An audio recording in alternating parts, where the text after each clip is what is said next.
successful. The British Empire was an amazing force for good, for civilization, and for raising people's standards of living. So why should we have to pay for doing that? Surely we should be paid. Hi guys, it's Ndagire here. Thanks for coming and clicking on the video. This is something that I found quite disturbing to me, where this white man was saying that African countries, Caribbean countries should be giving reparations to the British Empire for what they did in the African countries or the Caribbean countries. Like, we should be the ones to give and pay the British people for what they came and did into our countries. But yeah guys, listen to what this black woman had to say about the whole situation, because I just couldn't. Let me know your thoughts.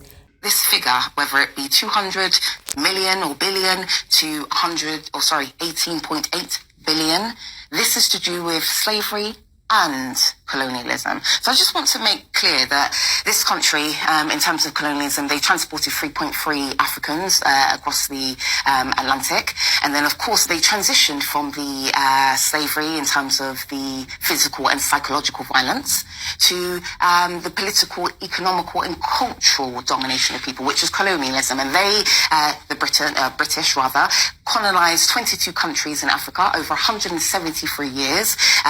They also colonized 15 or over 15 countries in the Caribbean. So when we think about these figures that have been thrown about as of late, it's easy to swear it. It's quite understandable when you amalgamate all of the information from slavery to colonialism. But shouldn't they actually be paying us? Because some of these Caribbean countries are very prosperous. They've done extremely well. And they did well because the British gave them the rule of law and democracy and capitalism. And this has been incredibly successful. The British Empire was an amazing force for good, for civilization, and for raising people's standards of living. So why should we have to pay for doing that? Surely we should be paid. I think that's a very bold question to ask a strong black woman on your channel, Jacob. And I'll actually pose a question to you. Would you say that about Jews? So I'll just give the context. First and foremost, one could easily argue that the Jewish community, the Israeli Jews, benefited from the Holocaust. And but I don't think you could. I think allow me to finish. Allow me to finish. Let me bring it home, Jacob. Let me bring it home.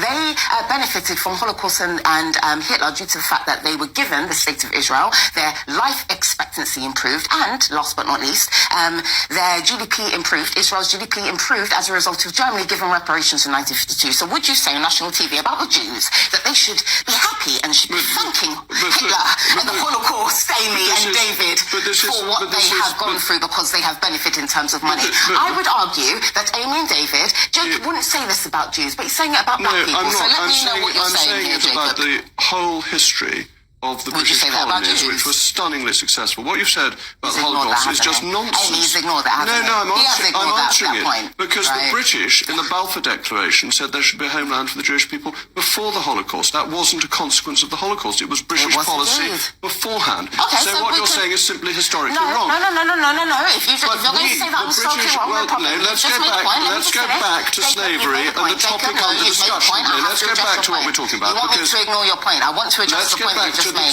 And it wasn't just to do with the Balfour Declaration. Let me just be clear. Their life expectancy, Jewish people's life expectancy, was ruined because they were all killed. It improved due to the fact they were given the state of Israel. I'm afraid your argument is unbelievable. And Israel was given reparations in 1952, and their country improved and thrived as a result.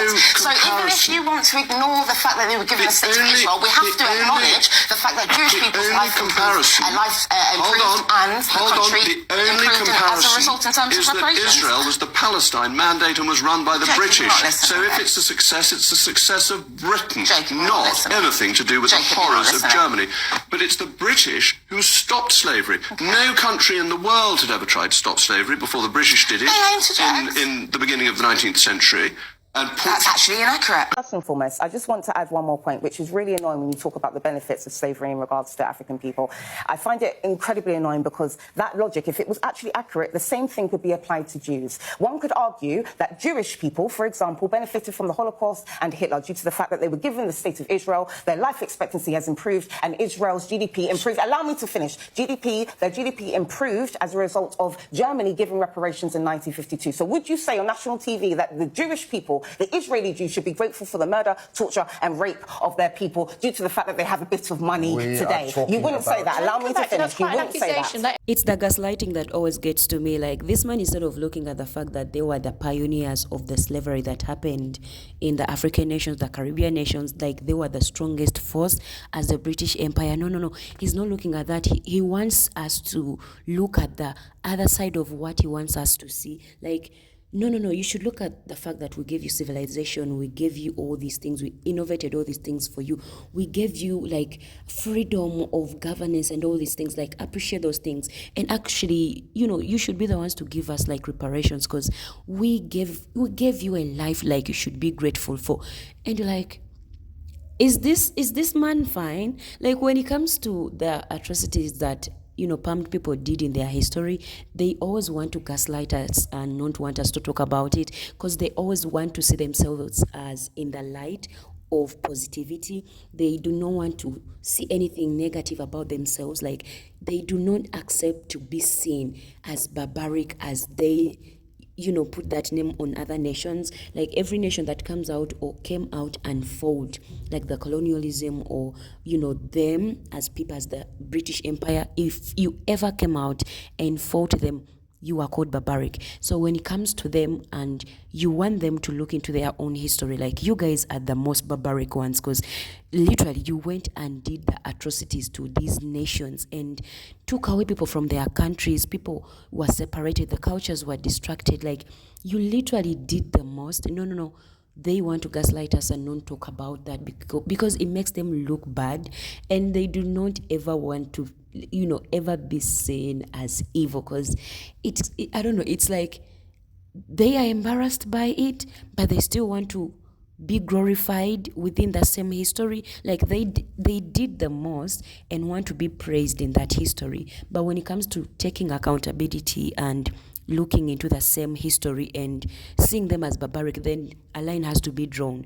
And it is so funny to me that when this black woman was trying to explain and tell them, also, that means the JEWS people should also be grateful for what happened to them in terms of the Holo, you know what I mean? Then no, the line has to be drawn. It's completely a different situation. No, that's not the same. We should go back and talk about slavery. Like, when you're talking about slavery of black people, it's fine and it should be discussed. When it comes to the people that look like us and what they went through, no, it was too much. They don't even want to ever bring it out as anything to discuss about, because it was traumatic. It was too bad to ever experience. And you wonder, like, do these people even think when they talk, or they just speak because they have this entitlement within them? I love how this black woman like stood on business and was not letting these people gaslight her, because she was stating the facts, like the actual facts. Like, they do not want to be told the truth, but they want to lecture other people on what the truth is. And this brings me to a video of Malcolm X I landed on, where he was explaining on how the British, empire is falling and falling every single day, and they do not want to see that happen, because it's something that they hold on to, like, for them to show how powerful they are as a people, as white people. And it's just crazy. Guys, listen to what he had to say. In the past, because Europe was in power, or the European was in power, and the center of power was based in Europe, and when I say Europe, I mean England, all of them, same thing, the European. The European, being in the position of power, had one yardstick. He didn't use anybody else's yardstick. His yardstick was the yardstick. His definition was the definition. What he said was all there was to be said. The non-Europeans weren't in a position to say anything. They weren't in a position to use their own brain and come up with their own definition. They weren't in a position even to bring their yardstick out of the closet. But what has happened, and most Europeans don't realize it, time has changed. And time has changed, the power has changed. Wherein all the power used to be centered in Europe, it's not centered in Europe anymore. It has divided itself up and is centered in different parts of this earth today. Much of it is in Asia. Much of it is in Africa. It has shifted. And as the people in Africa and Asia get some power of their own, they get a mind of their own. They start seeing with their own eyes and listening with their own ears and speaking with their own mouth and coming to definitions from their own brain. The European definition now isn't necessarily the definition. The European yardstick now isn't necessarily the yardstick. And what the European calls racialism isn't necessarily racialism. And what the European calls brotherhood isn't necessarily brotherhood. It's something now that you have to sit down and analyze from wherever you sit. From wherever you sit. And when you look at it from wherever you sit, you usually see something different from that which he sees wherever he's sitting. In the past, he was sitting on you and me. Today, he's not sitting on you and me. So he sees things a little differently. And since you and I were being sat on and are not being sat on now, we see things a little differently. And I think that when we realize that these differences exist, that he's thinking with his mind, I'm thinking with my mind, this one's thinking with her mind, automatically we come up with different thoughts. When we respect each other's right to analyze things with our own mind and from our own point of view, then we won't clash as violently as we will clash if we think all of us are going to do this together, that together, or what you call racialism is what I call racialism. Guys, one thing for sure, everything has to come to an end. So if it's the British Empire that it's losing its edge and, you know, it's no longer like that important, people don't care anymore, nothing is going to change that, because we are in a time where, let's say, African people are young, we are smart, we can read, we can access information. It's no longer in the times where we could just receive and not say anything. We now have our own minds, just like Malcolm X said.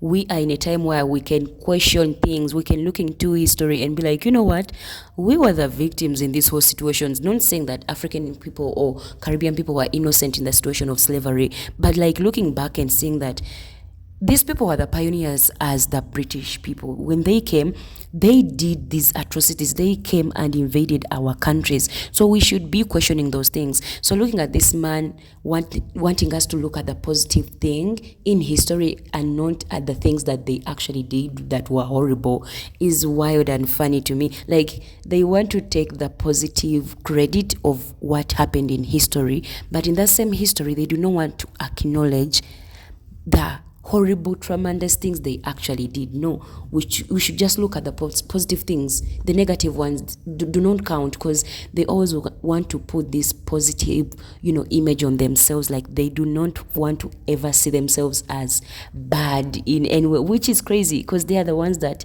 did the most. Their empire did the most in taking lives of people down, especially African people. So it's so crazy seeing this man saying that we African people, Caribbeans, should be the ones to give reparations. Like, make it make sense. Make it make sense. It's just insane. When he's talking about black people, pain and misery and slavery, it's a good conversation. But when you want to mix in the PAM people, the GAW people, that's when the line has to be drawn. Let's not go there. Let's not talk about them. They passed through a lot. Like, don't even bring it up. Let's just focus on the slavery of black people.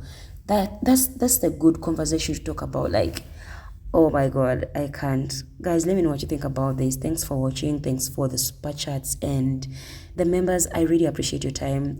I'll see you in another video.